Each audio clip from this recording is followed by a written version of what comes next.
Happy Friday, everybody. Welcome to Rainy Nights. Tonight, Rainy Nights with just you friends, because you're the only ones that are here so far. It's that Friday night, man. Everybody's running late. I'm getting a lot of texts right now. People are coming in late. But hey, guys, we're here, so let's get this show started. Now it's a Friday night. So tonight's show, we're going to talk about safety and the modern biker. So we're going to take a lot of liberties tonight. These are only our opinions. Don't hold them against us. We're just going to talk about things that we think that will make a biker safer out on the road. So with that, since I'm the only one here, hi, I get to start. Welcome to the show, everybody. I'm your host, Rainy Rider.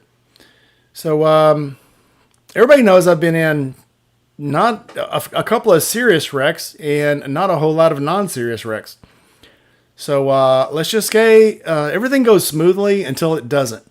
And everybody always says, just for the slide, not the ride. Because the ride, usually the most, worst thing you can usually have for me is rain most of the time. So I just dress for the rain. So I always carry rain gear. But for those few times that I have gone down, and I'm talking, over a 40-year, riding history, a little more if you include dirt bikes. I've had 2 concussions, 2 broken ribs, a separated shoulder, a crushed kneecap. And so that's over 40 years. I've had basically 5 serious accidents. So that's about 1 every 8 years. So you got to be ready for those things, though, because any one of those things could have taken me out permanently. Especially the one where I T-boned a truck and where I went down this last time and cracked my head on the concrete or on the asphalt in snow. So here we are. We're here. So we're going to talk about safety. And obviously my number one thing, safety on a motorcycle now, it hadn't always been this way, but is a helmet. So you guys, if you want to get into the comments there and let's talk about what's going to make our rides more safe. And with that, I'll introduce Doug. Doug, welcome aboard. What did I walk into? I was like, click on. Oh, separated shoulder and all this crap. Jeez, man. That sounds bad. It sucks a little. It sucks a little. Yeah, I can see that. Yeah. What a safety gear. Wow. How's everybody tonight? I have no idea what I'm doing right now. Go get you a drink. We're going to take 1 minute. My microphone just fell. So let's take us 1 minute. You go get a drink. I'm going to fix my microphone and we'll be right back. Intermission number 1. All right. Hang on there, guys. 1 second.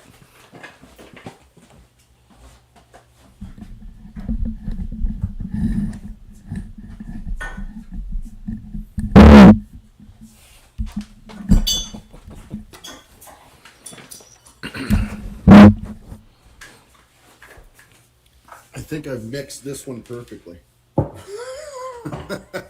Hi, welcome back. What is the subject tonight? Safety and the modern biker. So yeah, like I said, sometimes it's the things that you're not prepared for that slow you down. Like, I don't know, your microphone falling. Yeah, I don't know. Safety of the modern biker. I'm going to say first it starts with you. It starts with the rider. There's something, we've all wrecked bikes, or had wrecks on bikes, and if you haven't, then you don't ride. But there's always one thing I found, 3 decades. There's always one thing I found that I always said to myself after I wrecked the bike. I knew that was going to happen. I thought that might happen, or I knew that would happen. And so, I don't know, in the last 15 years, decade or so, I get that feeling, that might happen. I just mitigate it. Okay? Oh, that guy might pull out of the driveway. That guy might turn left in front of me. That guy might come over out of his lane for absolutely no reason and smack into me. If you think it's going to happen, it might. I mean, there's a 1 or 2% chance it's probably going to happen. So why not just mitigate it before it happens and then not have the wreck in the first place? Yeah, absolutely. Serenity Kitty says he bought a helmet for his 16th birthday and never rides without it, but he does other stupid shit. And that's why I try to get as safe as I can on the motorcycle, because I know eventually I'm going to do something dumb. So in the meantime, I'm going to make myself as safe as possible. So I've taken, I don't know how many courses. Doug, if you're going to ride a motorcycle in the military, they make you take every class possible. They make you take, you know, defensive driving for cars, offensive driving for trucks. They teach you all the things on. Actually, you know what? The best training I had in the military for to get me ready for a motorcycle was convoy and IED avoidance training, because it teaches you to watch everything and everybody like they want to kill you, which is absolutely true. You think everybody's fixing to jump out in front of you. Every car is fixing to slam into you. Every stupid cat's going to try to get right between your spokes, because that's what happens in real life. That's the phrase that everybody, we've heard that other people said. We say to ourselves is, okay, you're invisible and everybody's trying to kill you. So that's it. Instead of just everybody trying to kill you, well, you're invisible. They're not going to see you, and everybody's going to try to kill you. So you were talking about helmets. There's been some pretty good engineering. What's her name? Doodle. She covered it on one of her blogs about the MIPS. And it's the next helmet that I get will have that. I'm not religious on wearing a helmet.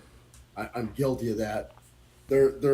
I wear it a hell of a lot more, literally 99% of the time now, because of something that I saw. Hey, because of something I saw, something that happened in front of me. It was another guy was in the turn lane next to me. I rode up next to him, and he started going through the intersection, and he dumped his bike, probably doing 10 or 15 mile an hour, hit his head. He ended up going to the hospital, and I was like, okay, here I am, like 2 blocks from the house. This guy was barely moving, hit his head on the asphalt, and man, if he would have just had something on, he would have just gotten up, picked his bike up, and gotten out of the intersection. So yeah, I've been a little better at wearing a helmet. And then, like I said, with what I've learned about MIPS, it's a sleeve. Actually, it's a plastic little sleeve that's inside your helmet that helps protect your brain from getting rattled around inside your head when you're going higher speeds. So I don't know why all the manufacturers aren't using it yet, but they really should. So personally, that's how my brother died. Was he wasn't wearing a helmet. So, but still, I don't wear mine some of the time. Okay, it is Arizona, and that's what we do here. We're a little rebellious. But yeah, that MIPS is something that's really something. Really works pretty good for everybody that has that type of helmet. So that's my next one. Candy, welcome in. If you're getting on the last part of this, so we're talking about me for like 15 minutes, maybe. I gotta take a nap. I gotta work a security shift from 10 to like 3 in the morning. All right, I'll take you for what we got. So we'll let you go now. We're talking about things that make you safer on the motorcycle. How as a modern biker do you stay safe on that motorcycle? Mitigate your risks. That helmet is a big thing. I always wear mine. I too I've lost friends for not wearing one. They're not always comfortable, and I try to be a good influence for my son. I bought him a bike at 16. And if I'm not wearing one, how do I expect my 16-year-old to wear one? Also, I have gone down in full leathers and still got beat to crap.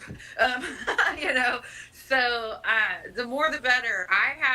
There's girls in Texas that I love dearly that are riding around in sundresses right now. And as a 30-year rider, I'm like, you've been riding 5 years. You haven't had the opportunity to go down yet. And it's going to hurt in that sundress, dude.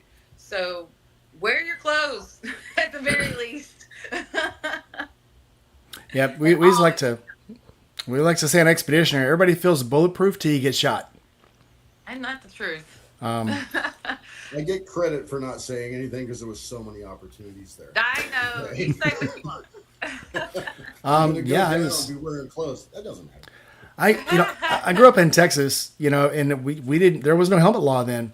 And I rode all over Texas in the late 70s, early 80s, right up until I joined the Navy. It's like, when I went to Virginia, and they're like, "Oh, boo, you got to wear a helmet now. This sucks, man. Screw these guys." So, we don't wear them either. I do, but a lot of friends don't. But I know we talked about Navy before. I will tell you a funny Navy story. My dad, of course, was in the Navy, and he had lent one of his bikes to one of his friends, and that guy did not wear a helmet, and he literally got stabbed. This is like the '60s. Got stabbed in the head with a bird beak, like a live bird, just whoop. Right? It's one of my dad's favorite Navy stories. So yeah, I mean, wear your stinking helmet. Yeah, I wasn't a helmet rider until so I used to living in Arkansas. Arkansas was not a helmet state. If you were over 18, you didn't have to wear one. Or if you'd been on the motorcycle, if you had a license more than 6 months, you didn't have to wear one. So here I am tooling all over Arkansas, and I go to meet my wife for lunch, and it's pouring rain. So I'm like, all right, cool. I'll wear my leather jacket. I'll wear the helmet just to keep my hair dry. That's back when I had hair. And wouldn't you know it, a guy pulls out in front of me, and I T-boned him. Oof. And 2 hours later, sitting in the emergency room, I had the doctor and every nurse that came in telling me, you should be dead. They passed my helmet around the emergency room because they're up at the nurse's station. Because they're like, this guy lived somehow. If you look inside the helmet, the foam was crushed, split. There were pieces of it falling out. And there was both sides. One side was covered in asphalt, scrapes. The other side had diamond plate embedded in it. Because I hit a tool truck. I hit one of these construction tool trucks with the diamond plate toolboxes on it. They're passing it around the nursing station going, yeah, this guy lived. So after that, I'm permanently. And I sent the helmet to Fulmer. And I live like right up in Arkansas, like an hour from Memphis. Fulmer Helmets at that time was in Memphis. And I called them and said, hey, man, if you ever need a spokesman, they're like, send us the helmet. We'll send you a new one. Nice. And they cut the helmet apart for testing. And they wrote me back, and said, yeah, this thing took 1,200 pounds of force. You should be dead. And that's when I separated my shoulder, broke 2 ribs, and it looked like somebody had smeared grape jelly all down my side. It looked like I literally just looked like somebody had just peeled me with a freaking potato peeler. Yeah. But my head was fine. Had a headache for like 3 weeks. Yeah. And they were, it had a concussion obviously, but it lived. So, and that's Yeah. all I needed to know. That's all I needed Yeah. to know. Helmet from them. We on. lost the new rider. She had been riding about 2 years, and nobody, none of us could convince her to wear a helmet. And it was a bright sunny day back on the farm roads in Texas, not a soul in sight. And the front rider, Deanna, turned back. She looked in the rearview mirror, and Nicole was just tumbling. And to this day, nobody knows how she went down. There wasn't any other cars, no animals that we know of, and it killed her. It sucks. That is, and that sucks. I mean, I'm all for freedom. That's once we ride to feel a little more free, and it's a personal choice. It is, but it's like you kind of got to mitigate your own risks. Yeah. It's like a church. You can only try to keep yourself out of hell. If you can preach to anybody else, and they're not going to buy it unless they feel it.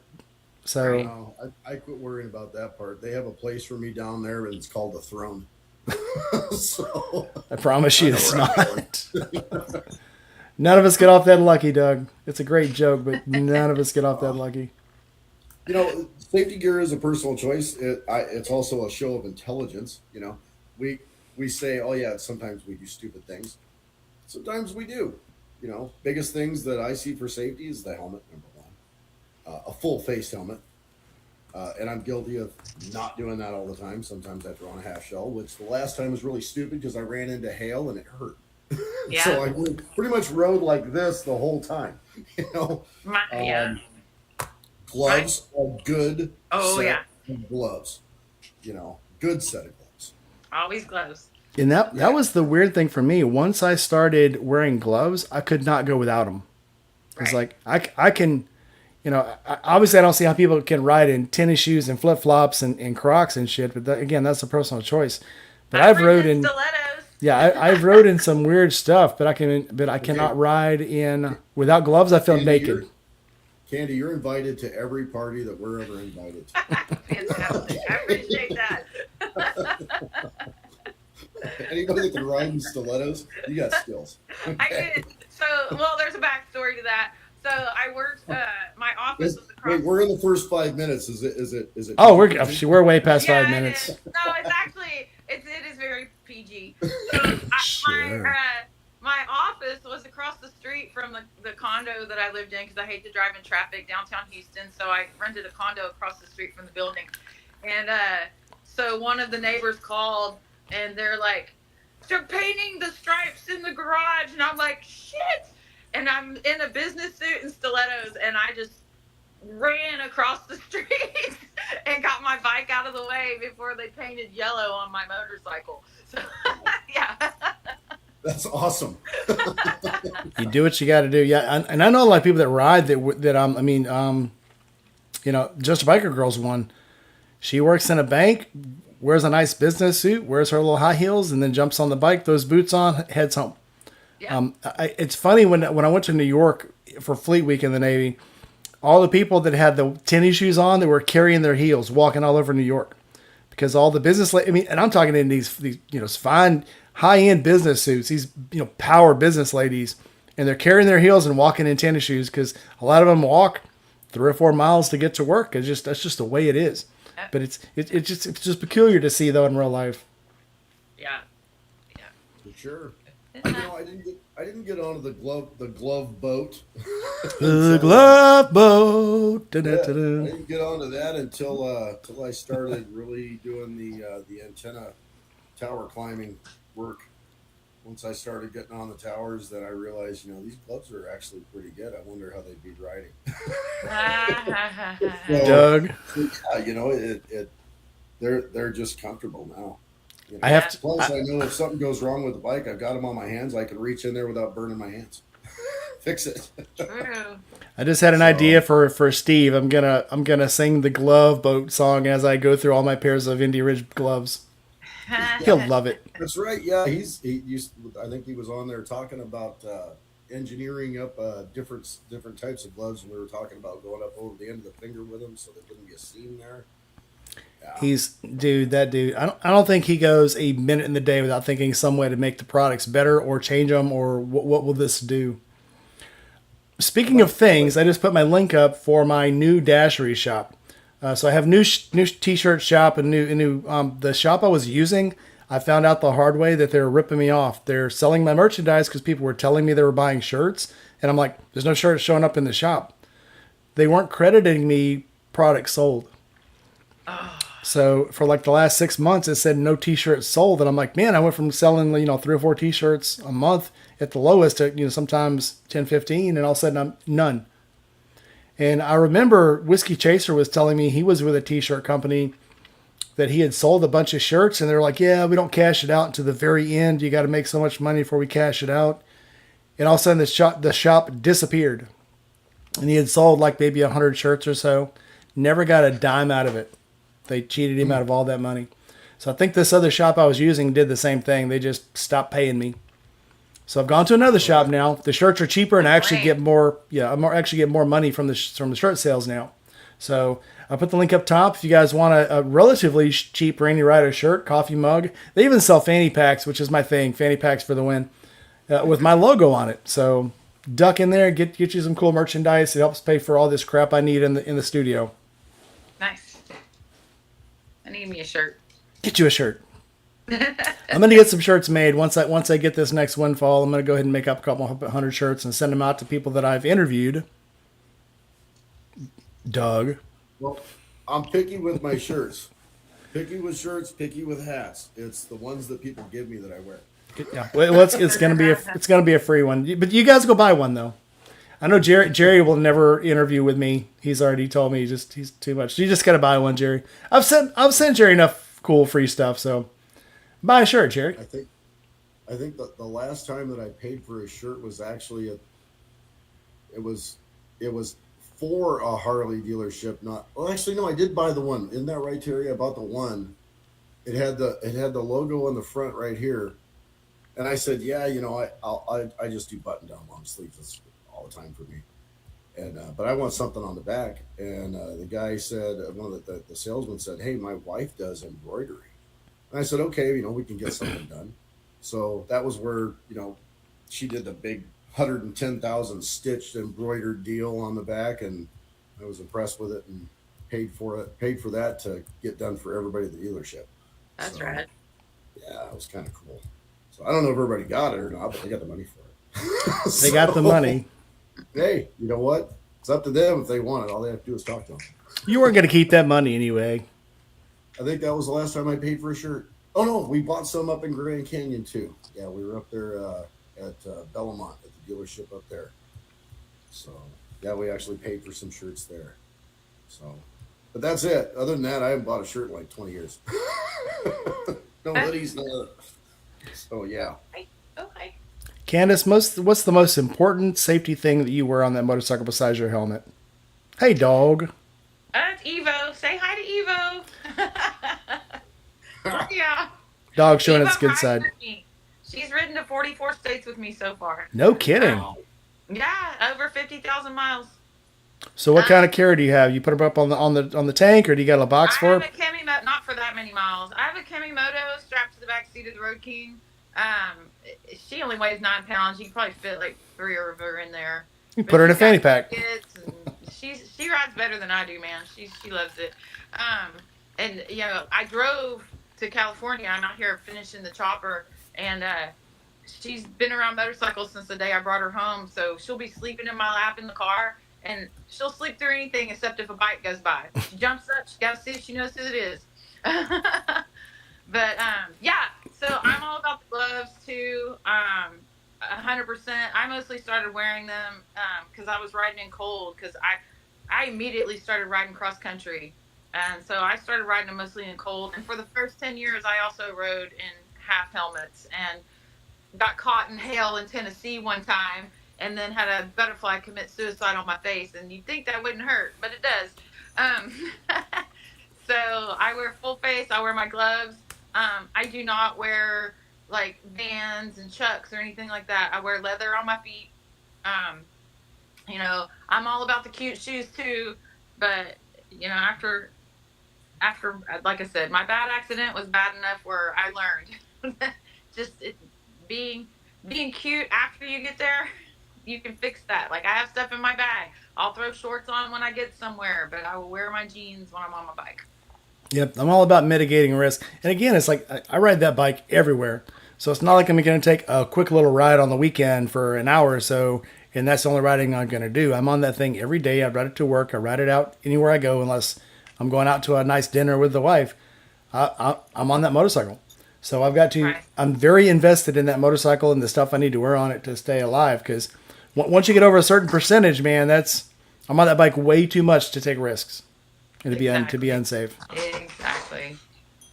So have good health insurance. yeah. I have good health insurance too. I don't want to use it. You know, I went.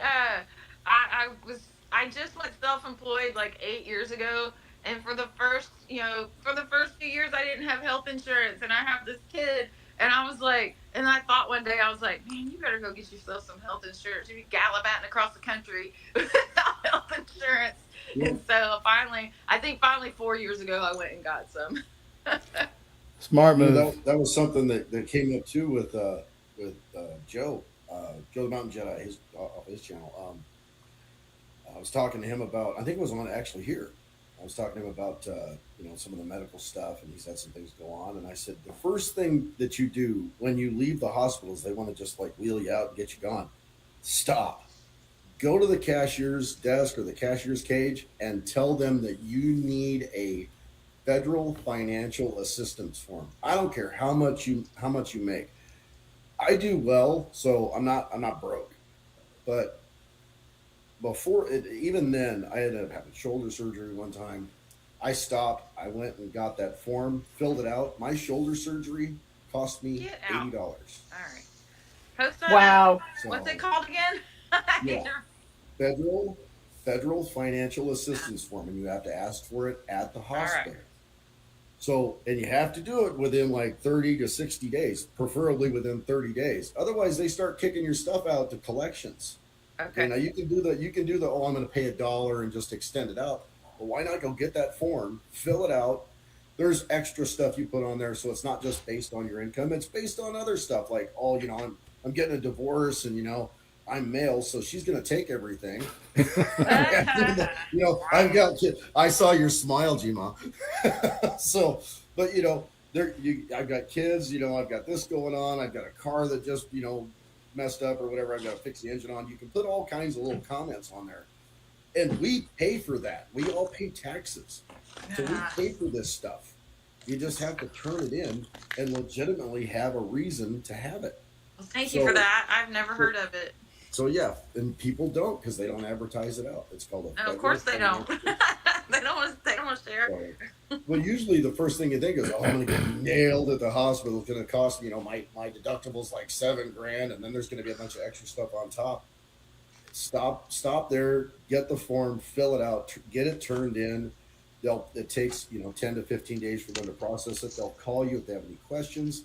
They process it out, and they'll tell you, "Hey, well, one thing, like with me, they said one thing went to collections, and we can't do anything about it." And I said, "Well, tell me where." I'm not going to say the town or anything because I don't want people to get in trouble. But right. I said, "Well, where did it go?" And they said, "To this agency. Fortunately, it's here in town."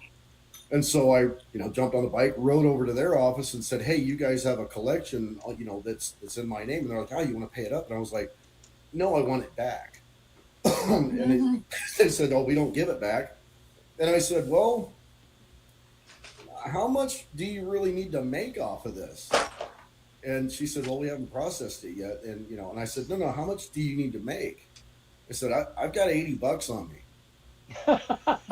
And so she kind of looked around, and I put the $80 on the desk, and she handed me all the paperwork and said, "I hope you have a great day." And I said, "You know what? You do the same." And then I took it back to the hospital and handed it to them. Yeah. And they processed it off of that form. That's why it only cost me $80 because I had to bribe somebody to get their stuff back to take it to the hospital. So otherwise, they would have covered everything. There's always a way. I did the hard way. I just pay my stupid bills. Maybe I should change. There's always something to learn, no matter how old you get. Right. So, but yeah, that's. I mean, in the case that you do get injured, even with safety equipment, you're going to get injured.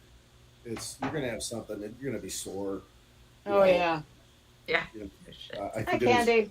I forget his name. Itty Bitty Racing Committee. He's always wrecking bikes on the track. So there's always some kind of soreness going on. If anybody would be the expert on that, definitely be him and his daughter. So since they wreck all the time and still are walking around. And I am so sorry. Hi, Lila. Hi, how you doing, Doug? Better now Hey, that Rainey. I see you. How are you? Hey, lady. So I guess How's it going, everybody? good. So I guess you're up now. We're talking about how to be safe on your motorcycle Oh shit. the modern way. We're past the 5 minutes now, so I can talk. Best ways to be safe is do not drink impaired. Don't ride past your. I said don't ride impaired. You can feel free to YouTube impaired all you want, Doug. But know your limits. Know your limits and know your limits. And know Know your your laws. limits riding. Know your limits drinking. Know your limits as far as rest and conditions. And sometimes push them a little bit, but not hard enough that you're going to have a. But yeah, so no. Right. I'm pretty good at pushing limits.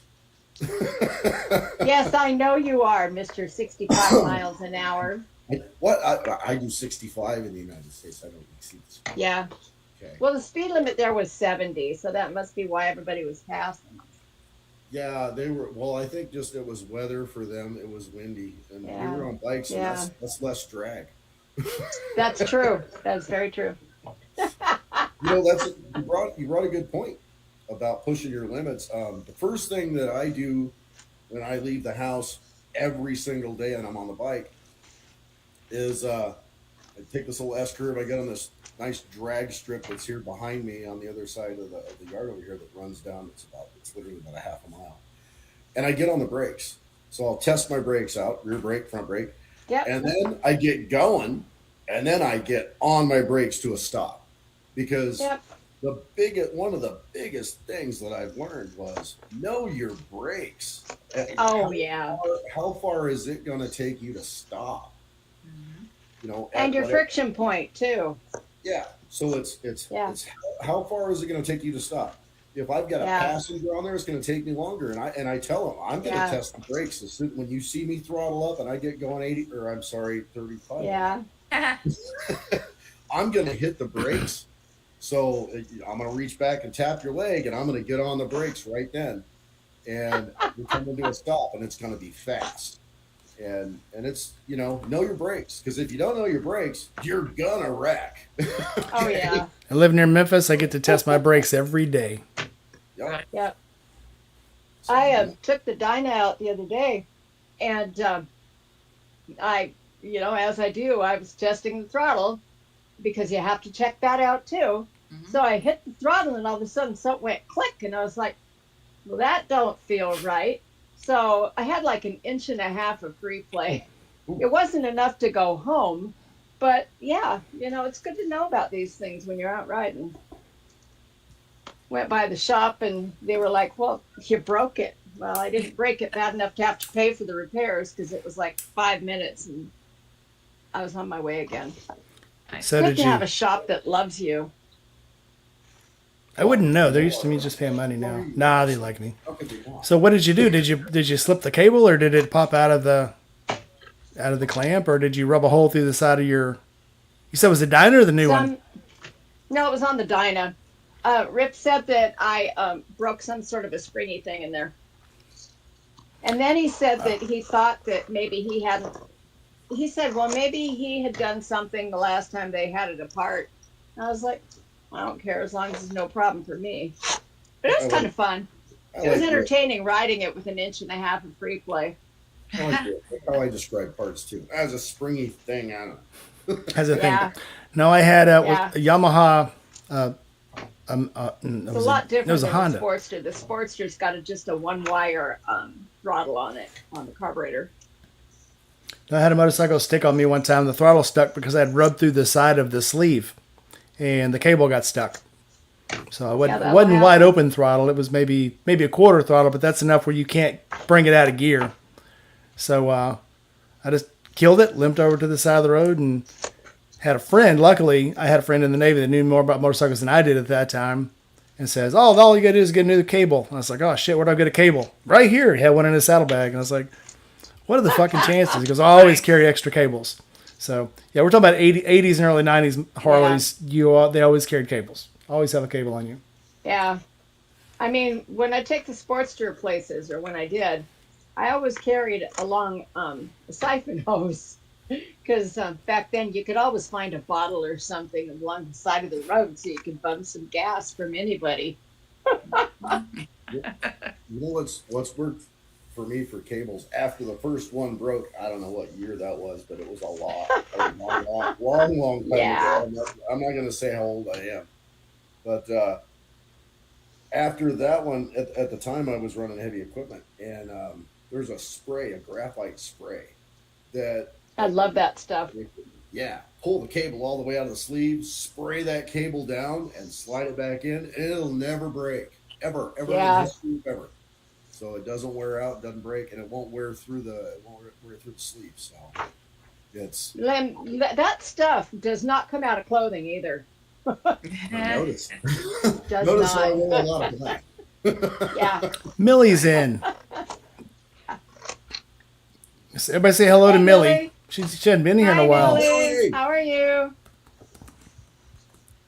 It says I got Ms. another order for a book, so I'm cutting up some covers here.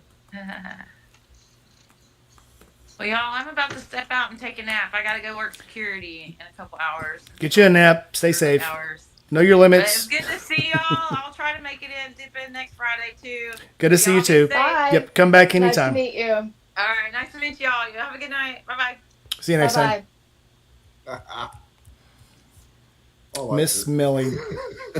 So Steve wrote me. Steve just came back from Australia. Oh, really? He's been there for like 2 weeks surfing. Wow. Some people have all the luck. I've been windsurfing on the way to work. The Yeah. wind has been stupid here. Like The the rain wind, has been stupid here. the wind blows, it gets down to like 30 degrees. The wind blows again, it gets up to like 75 degrees. The wind blows again, it's down to 20. It's like we're right on this. So we have the Crowley's Ridge here, which is a ridge that basically it's a mountainside. Gma, you've rode through the Crowley Ridge when you went through Yep. Eureka, not Eureka, Yeah. Eureka Springs, yeah. Yep. As soon I as you actually cross remember over, that. It was beautiful. yeah, well, it's gorgeous, but as soon as you cross over it, the weather isn't. It's to the smallest bit of wind will completely change the weather in like an hour. Yeah. It's ridiculous. Love it, but I don't So- know. You know, I've been looking at all my old clips and stuff, and it just makes me twitchy to want to go somewhere again. So, trying to decide where I want to move to. I heard the Phoenix area is nice. I just I've want to go heard that as south. well, but then I just saw that it fucking snows there. So, No, that was I can Globe. stay home. Okay, I had to do oh, disclaimer. I had to do some work up at Penelope, which is about 2.5 hours east of here, and oh, yeah, so yeah, it kind of snowed. It snowed about 4 inches, and then it snowed another 4 inches while it was up there. so, yeah. so, yeah, and I don't know if you know this about me, but I absolutely despise the snow. Like I hate. The It's snow. hard to ride motorcycles in the snow, so fuck that shit. It's actually something I based my relationship on. I think one of the first things I said to her was, "You don't like to ski, do you?" Because I hate the snow. Like, I don't even want to go see it. Okay. No, Yeah. no. My wife wants to take an Alaska trip because she wants to go watch the whales and watch the icebergs. And being this long in the military, cold to me means I'm going to be out in it at some point, and I hated it. I hate Yeah. being out in the cold. If it was one of these things like, you hear these people all the time, oh, the snow is so lovely. You sit in front of the fire and you drink cocoa and you can watch it through the window. See, every time it snows for me, that's not me. I think I'm going to eventually be out in it because that's the life I live. So I never Yeah. want to be anywhere where it's actually going to snow or be cold. And even here, it's just too much. When it gets down, it's the few weeks of the year that it does get below freezing, it's too much. Just got a text from Biker Girl. She will not be able to make it tonight. What is this about getting text during your show? I literally had somebody text me a few minutes ago and said, "You don't have any bikes for sale right now, do you?" And I'm like, "Oh, I got one that's I need a title for." Yeah, maybe, I don't know. Give me a minute. That's what I was doing on my phone. Yes, Millie says it never snows in Australia. Baby, you don't want it to snow. Everybody thinks the snow is so romantic until you live somewhere where it snows, and then you change your Yeah. mind. Well, I When don't I know. was a kid, we used to Not the first go up and do snow stuff all the time because my dad and my uncle were both on ski patrol at a local place up here where ski resort type thing. But my dad and my uncle were both on ski patrol, so we would go up every weekend and we would all pack ourselves into my dad's little camper on the back of the truck. And Dad would get drunk and go out and work or stay home and get drunk in the little camper. And my brother and I would go run the mountains and get cold as hell, and then have to go take shelter in the lodge because that camper got really small. I know our neighbor who used to live on the side of us. He had a lake hunting cabin in Upper Peninsula of Michigan, and he said they would go out to this little cabin with no electricity, build fires, and just stay in this cabin basically all hunting season. And it's like some people just love it. I guess I don't know. I just can't. It doesn't mean that. It's just for me. That's just I can't do it. Can't do it.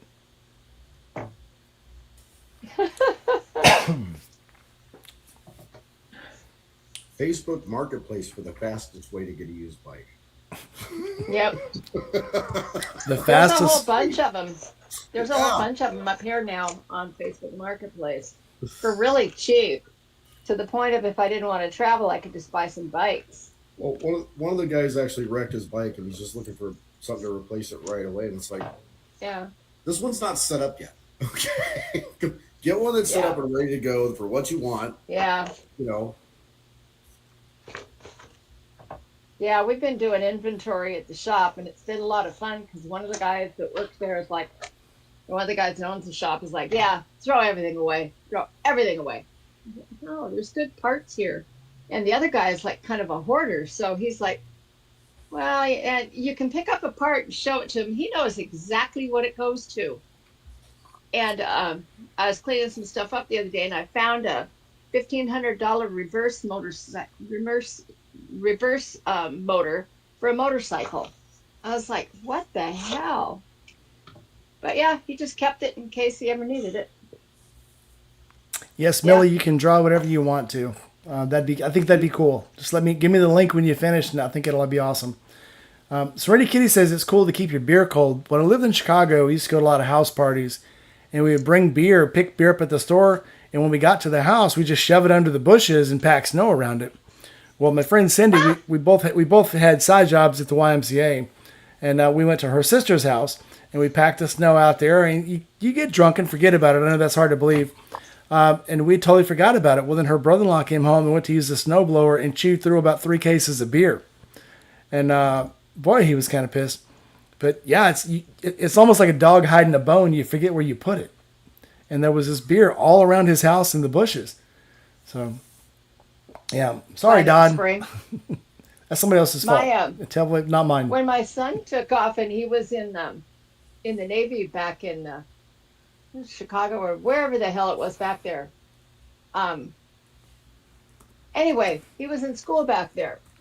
And so he bought his first car. And it was like, I co-signed for him. No big deal. But then I'm talking to him and he goes, yeah, the battery froze. So I took it out and I brought in the dorm or whatever they stay, the barracks, and he put it on the heater to thaw it out. And I was like, fuck, didn't I teach you anything? Such a bad idea. Wow. That kind of reminds me of, so anybody that's had goldfish, has anybody ever had goldfish? When they get cold, they go to sleep. Yep. And when I was in Virginia again, a friend of mine told me that she said that her fish was dead, and he's like, no, your fish is just cold. When they get cold, they don't move very much. So she puts it on top of the radiator and boils her fish. Oh. Yeah. You know the good thing about goldfish? They all look the same. Yeah, all goldfish look the same, and they sell them at pet stores for food. True. So yeah, he convinced her that it was sleeping again and just got her a new one.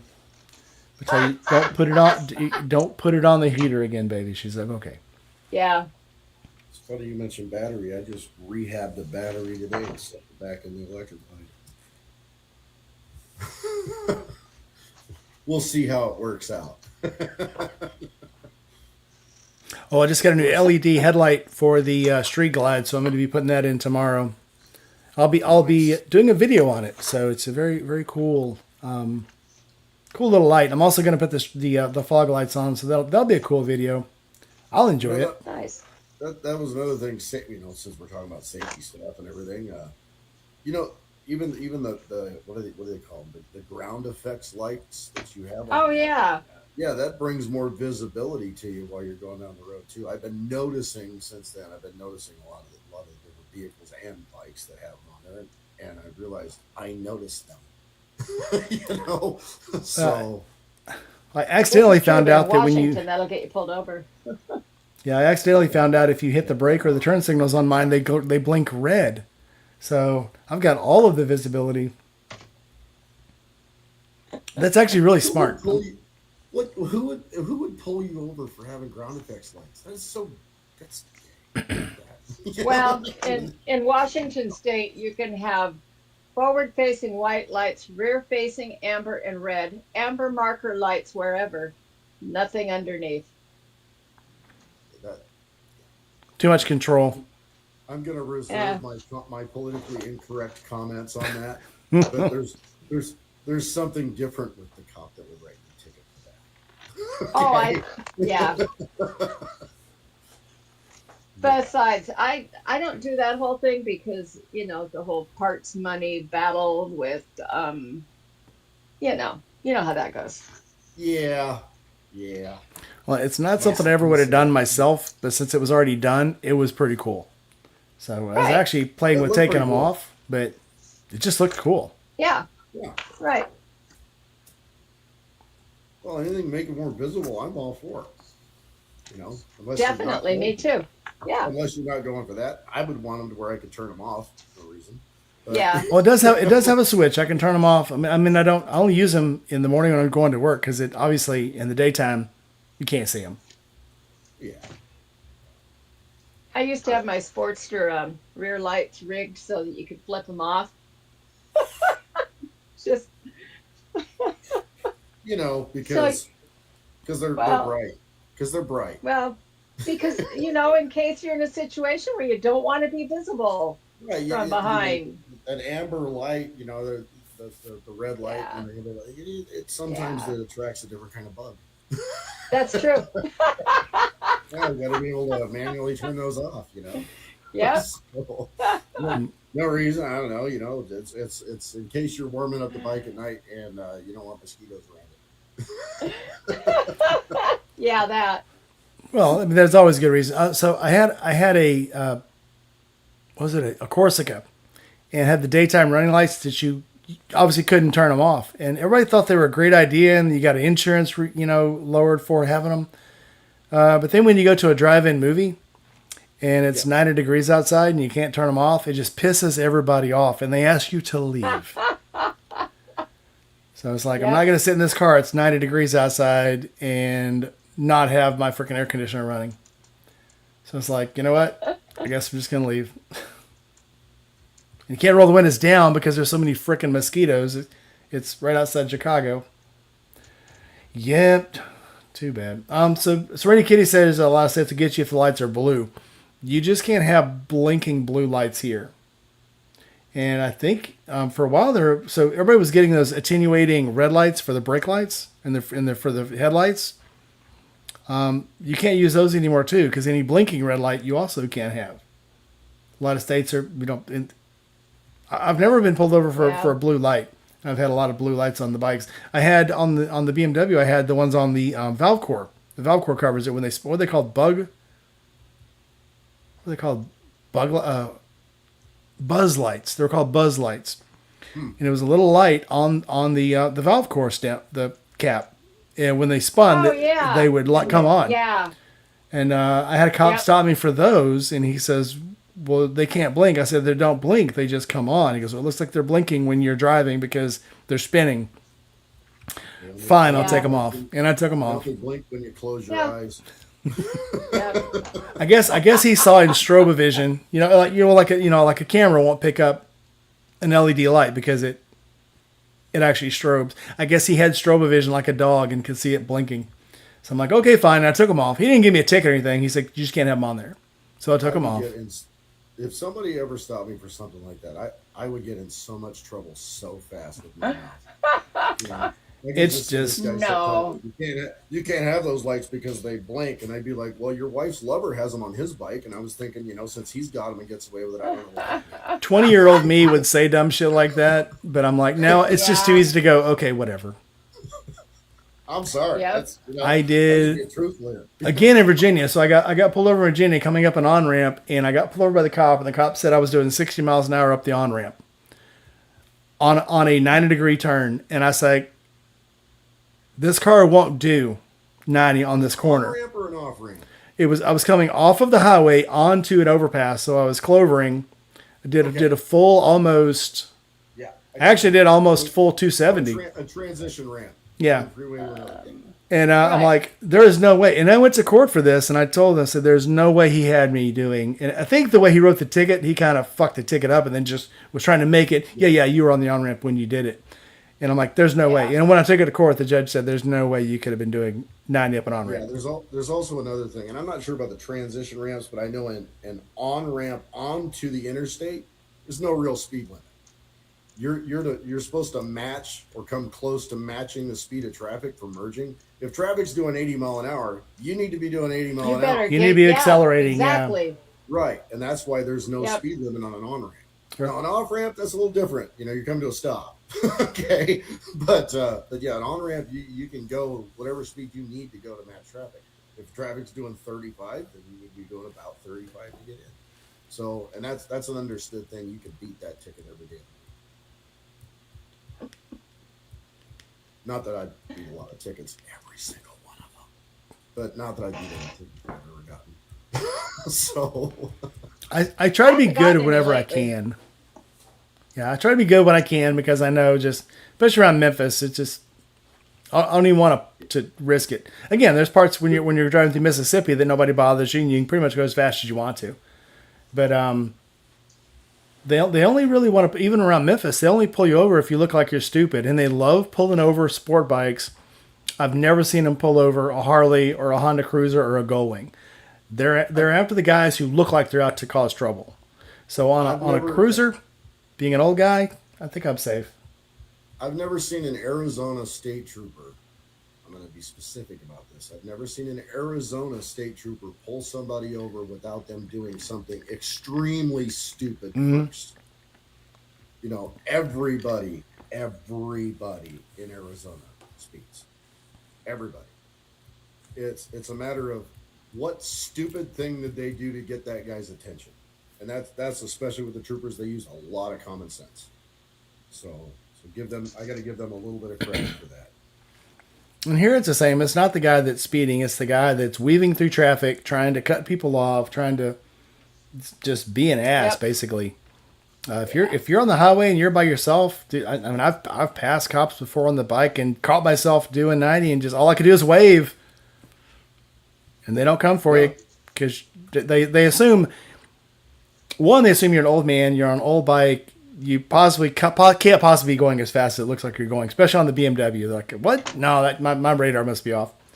But if you're by yourself, it's like it's too much hassle.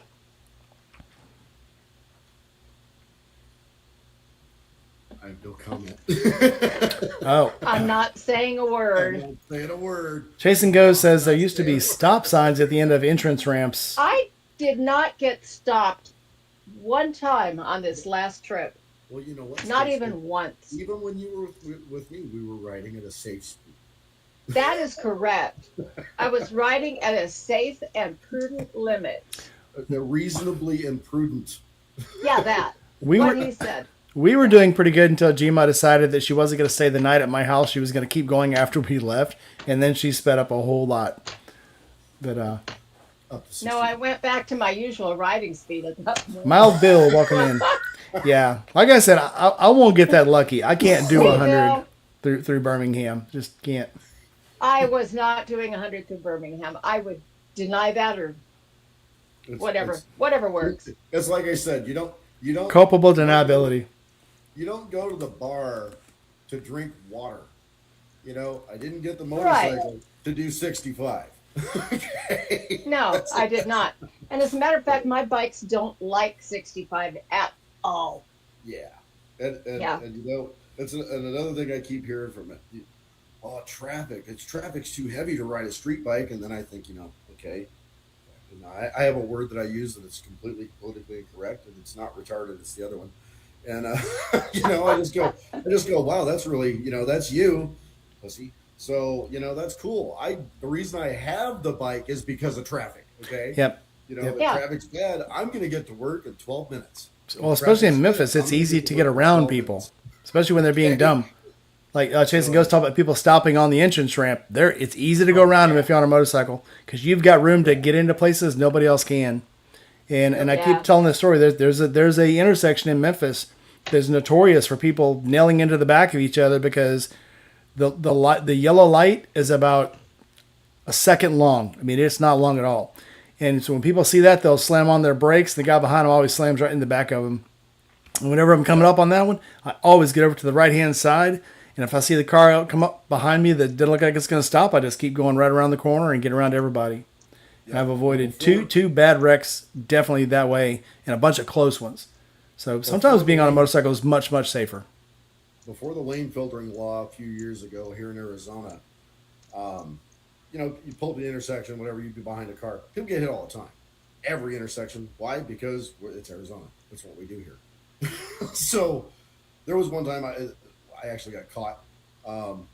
I lane filtered up to the front, and I had a motorcycle officer ride up behind me, tapped my rear tire with his front one, and said, "Yeah, pull it over, pull it over." And I was like, "All right, we'll just go to this parking lot."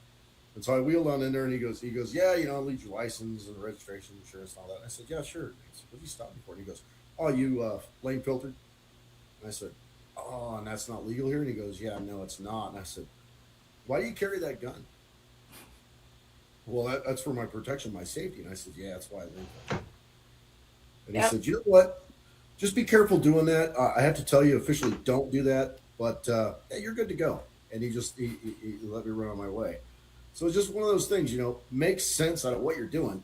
I don't really care what the law is. I mean, I care what the law is, but I Yep. really, when it comes down to my safety, I'm going to do what I need to do to stay safe. Yeah. And that's, the subject tonight is about safety. Do what you need to do. Be Really, safe. do what I'd you rather, need to yeah. do to be safe. So, yeah, sitting in traffic behind a car with one Not behind safe you, at all. you don't Yeah. know what they're, and Not I safe. don't know how many times that there's been an accident or something, and then you've got 2 miles of traffic, and then you see two cars pulled off to the side every mile after that, and it's because somebody didn't tap their or didn't let their foot off the brake, rolled Yep. into the car in front of them. Well, I'm not in a car, I'm on a bike, and if you roll into Yep. me, I'm going to get hurt. So screw Yeah. that. I'm going to lane Yeah. filter at 10 or 15 mile an hour up through them. I'm not going to be ridiculous. I'm going to go about 10 or 15 miles through those cars and Yeah. not get squashed. That's just how it works. Yeah. Yeah. Here, it's I not. was, It's not against the law, but there's not a law for it. So as long as you don't cause an accident or be unsafe, nobody's really going to say anything. However, if you doing it causes an accident, or if somebody decides to be an asshole and open their door on you or pull over to the side and hit you, it's your fault because you weren't in your yeah, it's lane. your fault. That's why I say If it's always somebody safer to opens, it's always safer to take that right and right up that shoulder and get out of the way, because and nobody you're right. hopefully is going to If take that. somebody opens a door on me, then Then it's somebody's a going to fight. get hurt, and I'm going to have to explain how they got hurt. Then it's a fight. Yeah. Right. I have to explain how they got hurt if I stick around, and that's how that works. Well, you would They're actually gonna be go safe on there you because one Yeah. time. You might not have the chance to do it again if you can ever use your arm. there And was a guy I'll say here. that publicly. I will shred your arm. There was a guy, and I can't remember if it was in Tennessee or if it was another state, but basically they pulled up and it was a road rage incident, and the dude pulled over in front of the bike, cut him off. The dude jumped out of his car. The guy on the bike shot him. And he said, the guy jumped out of his car on me. He obviously intended me harm. And I wasn't going to fight this dude. I was straddled on a motorcycle. And he no charges pressed. So if somebody opens the door on you, they obviously intend you harm. So I'd say justified. Because I'm going to hit their door. I'm going to mess up their doorpost at least. And then once I do, I believe it's up to like step 3, and their arm's dislocated, and I'm choking them out with their own arm. It's probably not going to be used good for a while. I can't remember the latter anymore, Sometimes but if you do things to the wrong person, bad things happen. That's how that works. I'm not just turning around and throwing out threats. That's just a stupid thing to do. Why would anybody? I don't understand that. Why would anybody want to cause harm to somebody when they're not being harmed themselves? Well, it's like when the when picture people that are on you their see. cell phones, yeah, When you that's filter when you're filtering up at a yeah, stoplight, right? You're riding the line, you filter up a stoplight. There's always that one a-hole that gets mad. Oh, you just rode up like seriously, like I'm causing a traffic problem. I'm not going to be slower than you. I'm not yeah. going to cause you any kind of a delay. Calm the hell down. And then they gotta hurry up and get in front of you. Yeah, Yeah. and that brings out my mouth. I tend to say things like, "Wow, did you look in the mirror?" And they're, "Wait, look in the mirror." Yeah, because if I was that ugly, I'd be that mad too. Or so.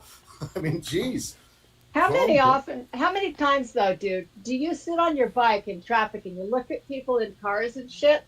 And I don't know if anybody else does this, but I look at people and I go, fuck, I feel Yeah, pretty good about myself right now. yeah, you know. But yeah, when I was sitting here on Pack Ave, it's right after I got the Dyna, and I was sitting on Pack Ave at a light, and I was just sitting there, and I was just sitting there, and somebody tapped my bike from behind, knocked me about 4 feet, and I didn't fall down, I didn't drop it, but so I throw the kickstand down, I hop off the bike, I go back and I look at this chick, and she's going, I didn't see you. I was on my cell phone.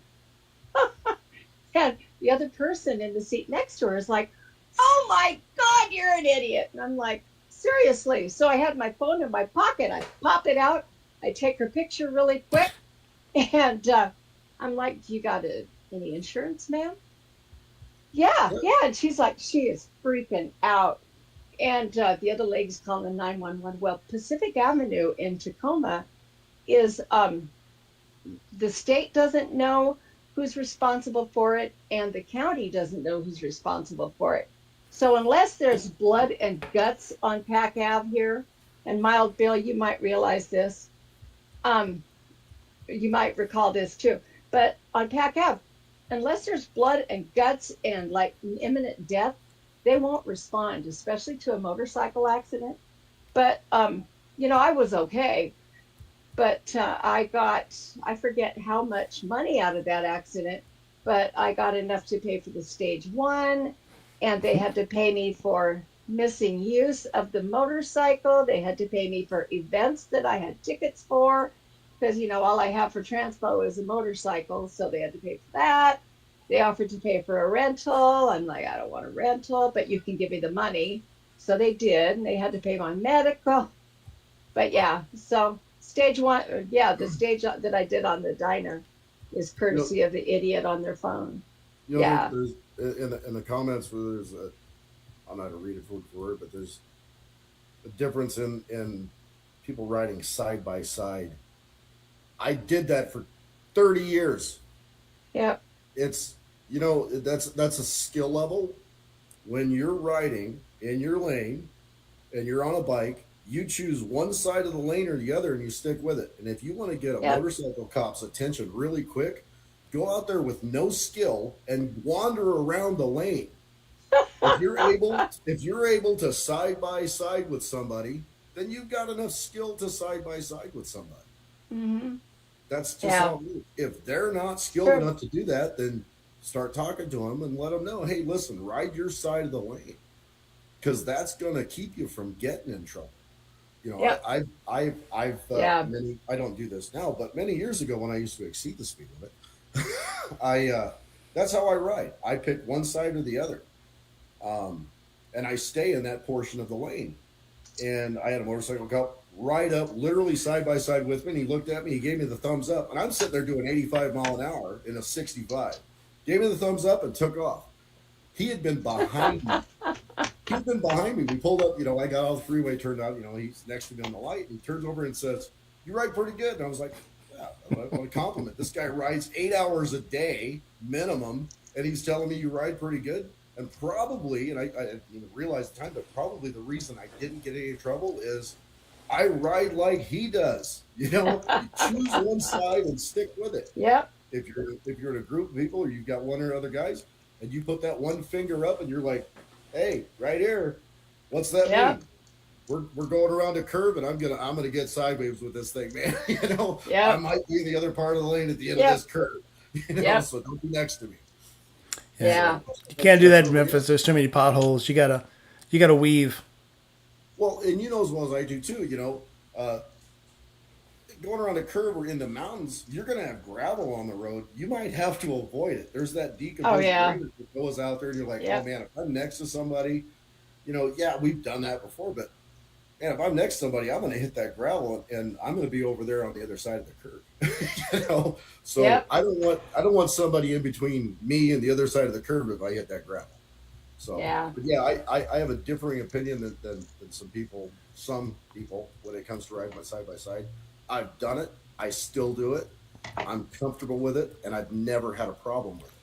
So, and it's because I know how to ride. Okay, Well, that's I'm really not it. worried about me. Learn I'm how to worried about that ride other your guy. portion of the lane.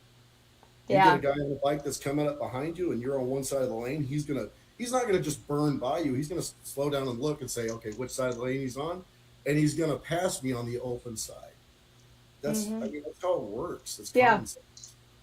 So yeah, yeah, I'm not saying that everybody should do that. Do what's comfortable with you and do what's safe for you. yep, For me, I'm able to do that, and I kind of enjoy it because when I'm out riding with somebody, I'm gonna look over and I'm gonna have a good time, give them a thumbs up or whatever, or all that. gee, Ma, you know this. I'm going to be next to you sometimes. Yep. So, I'm okay with that, dude. yeah, I'll line up next to you anytime. it's really the way it goes. And I'm not saying, the people are bad for not having that skill level. I'm just saying bring yourself up to it to where it's an Yeah. option for you. Everybody has their own thing. I'm not going to say it's bad. I'm not going to say it's good, but be able to do that. Try and be able to do that, I think. And Got the world these will be a for better free place. today. And safer. So, Yep. but yeah. Want to see what I got for free today? You can only What'd see you get? about half of it. Yeah. Ah, You got a chip. I know I got a lot of chips. I'm I gonna have got to go. I'm gonna have to go. 3, there. 4, 5, 6, 7, 8, 9, 10. I got about 15 of them, so I can mail them out with the books that I gave away at the raffle the other day. Oh, nice. Nice. Yeah. I went down to Northwest and they cut me a deal. It's one of our local Harley dealerships. I like But it. yeah. Yep. I Yep. don't know. I like to collect them. I do collect them. We've got a couple of boards of them in the other room. For me, I want to go get them myself. Yeah. It's I love getting gifts. That's the thing that you do when you know this. You go to a shop, you're like, okay, I have to buy 2 mediums and this and that. I've got to get stuff for all Oh, my yeah. friends. I don't get it for Yeah. myself. I get it for them. Right. So We had that discussion when we were down at Grand Canyon Harley, remember? I- Yeah. I have no recollection of what we talked Yeah. about. But yeah, Usually when I buy t-shirts when I'm traveling, it's because I need clean clothing.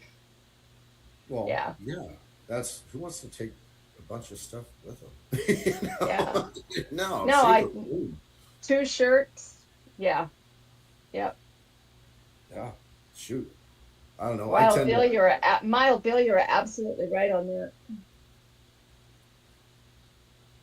I need to know Mild Bill's story. I don't know. I don't want to discuss it on here in a public venue. He's but a friend I of gotta know mine. the story since it used to be Wild Bill and now it's Mild Bill. There's got to be a story behind that. He's a That's friend of just mine. awesome. Yeah. I don't know. We covered helmets, gloves. Wear, Training. wear long pants. I wear a long sleeve Training. shirt. training. I'm Yearly not, training. Yeah. I'm not religious on wearing protective jackets and stuff like that because all of my shirts are art class shirts are a little thicker material. They're not safety shirts by far. They don't have pads or anything in them. So I'm kind of guilty on that. There's a lot of times it's just too hot to wear that stuff. It really Oh is. yeah. And it sucks to Yeah. say that because you think, oh, it's just comfort. No, really, it's called heat stroke. When it's Yeah. 115, I'm not wearing a jacket. Well, I bought a bunch Yeah. of, especially for the trips down to Florida and the trips down to Texas. I like going in a t-shirt on the way home because it's only like a 20-minute drive. But if I'm going down to Texas, I get those fisherman shirts, those flyaway shirts, because second degree sunburns are a real thing, especially going through Louisiana and Texas. And I saw wear those, but I got to have something on your arms when it's 115 degrees outside. If it's short term, Yeah, not real you worried discussed- about it. But You discussed that with Steve with the sleeves that you've got those pull-on sleeves when you wear Yeah. t-shirts and stuff. Yeah. yep, Footwear. I have my opinion on footwear. I always, whenever I'm on the bike, I'm always wearing some kind of steel-toed boot. And the fortunate thing with me is my work pays for it. So I literally just wear my work boots, and Yeah. it's fine. They're cowboy boots. The brand that I get is a really good brand. There's no break-in. They feel like tennis shoes, but they're super sturdy. And I also use those for climbing towers too, so my feet don't get tired on the rungs, going up the towers. And same thing on a bike. My feet aren't going to get tired on the pegs because they're really supportive. For safety, for safety wise, a good leather boot with steel toe that gives you good support on the bottom of your foot when you're on a peg. You're not going to get tired as fast. That's really it. And then they also come in handy to be wearing in case somebody opens a door on you while you're wave filtering. That's true. I always wear a solid boot. Again, I see these guys in flip flops, and I'm like, like I said, I've been riding for over 40 years. I consider myself a very competent rider. But there are times you're coming up on a red light and you got to put your feet down, and there's either antifreeze, there's rocks, there's pebbles, there's sand, or whatever. And you always get that little slip. And I'm thinking, and I've seen a guy kick out of a flip flop, and I'm like, well, now you're damn ass. Asphalt's hard. I don't know if anybody has. If you've got hard enough feet to handle stopping a bike on asphalt, good on you. But holy shit, Wow. I don't. Yeah. The takeaway: asphalt's hard.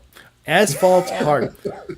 But I yeah, remember 1990. I rode my Sportster to Sturgis, and there might have been a lot of alcohol involved. But anyway, on the way home, no. I had a blister on one of my toes, and it was right on the edge of the steel cap of my steel-toed boots.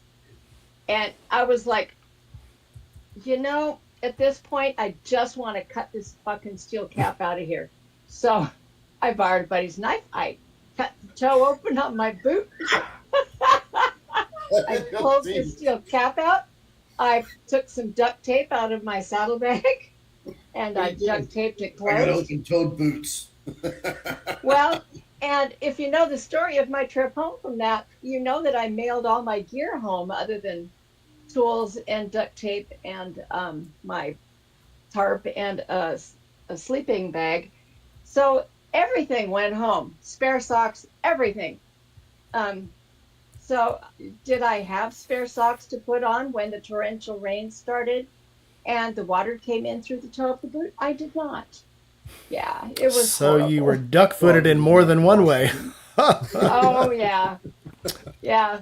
By the time I got home, I was like blisters in places that were unmentionable. Oh, yeah. And By the way, soggy. And my fun- hair was like, ugh. Yeah, it was a mess. Fun fact with a blister. Yeah. If you get a blister, usually it doesn't Duct hurt until tape. you pop that sucker. Once it Yeah. pops, it hurts like hell. Yep. One of the neatest tricks that a guy showed me, God, I think it was like 1986 or 87. Uh-huh. New pair of boots, riding long distance. I Uh-huh. ended up with a blister on my heel, and it hurt like hell because it had Duct popped. tape. Yeah. No, super glue. Oh, I never would have thought of that. He put super glue on this thing, and it didn't hurt anymore. Well, I put duct I tape guess to on ate the blister. nerves out of it. Yeah, but he put Yeah. super glue on it. When by the time the super glue had come off, it was healed. Well, I discovered Wow. moleskin in the Navy. Never knew what it was till I joined the Navy. And Great stuff. once I discovered it, it's magic. Yeah, Always Yeah. keep it in a kit. sure. Yeah. I don't. The reason why I don't is it gets really hot here, and everything that's any kind of adhesive, it's gonna be all over the place in the pack. Oh, yeah. So yeah, I don't carry anything with stickers, with the exception of the medical tape in my little Ziploc bag of tricks that I carry. Do you on carry paper tape? Yeah, I carry fabric tape. Yeah. I No, like that. I carry enough stuff that if somebody loses a limb, I can tie them off, and if they get something that's a little more, even I don't prepare for the little cut, here and there. Yeah. I prepare for, okay, his leg is bleeding. I got enough tampons in there to put on there and wrap around, just barely stick them on so that when he does go to, get on the bus, go to the hospital, they can start treating him on the way. Yeah. And I know you smiled when I said tampons. They are absolutely. Oh, no. Rain I know they knows- are. You guys know this. They They're are great stuff. absolutely the best for Yep. anything that's bleeding. You could stick those things on there, a couple pieces of tape, and they're good. Don't use the adhesive side. Use the other side. Okay, they're great. Oh, And they're tampons? cheap. They're also good for plugging bullet holes. Yeah. Yeah, they are pretty good for that. Depending on where it's at. So, as I know for sure, if you get a sucking chest wound, yeah, you want to use the Yeah. driver's license or something. Tampon tape on won't the work side for of it, tell them to hold it. Oh no, should I carry hyphen seals? But yeah, we're not talking about bullet holes on the bike. We're talking about falling off the bike. Okay, Coming off back the to bike is reality. yeah. So, but yeah, and the reality of bike is, yeah, if you go into a guardrail, you might lose a limb, and so carry a tourniquet. They're cheap. They're like $7. Amazon. Carry a couple of them. So good to have. Cat tourniquets. Yep. Maybe not for you, Best for thing somebody ever. else, but that stuff works. I happen to be fortunate. We replace them at work every year, so I don't have to pay for them. Well, good. So Save me one next time. okay, I get 3 packs in really cool colors from Amazon. Nice. yeah, they're great. Just and that's Yeah. part of the safety thing too. Is bring a little kit with you. Bring something, and don't bring Yep. something for. I'd say don't bring something for a tiny cut. Bring something where you've lost some skin and you're bleeding out of something on your arm or whatever that you can stick on there that's going to work for 15 minutes or 20 minutes until the ambulance gets there to take care of it at that point. Because if you're sticking that stuff on there, you're going to need an ambulance. Okay. I've And got I've got duct tape. I've got an emergency blanket. I've got that shit that you throw on the wound to make it clot off instantly, and then I've yeah, got the pressure bandage. That's it.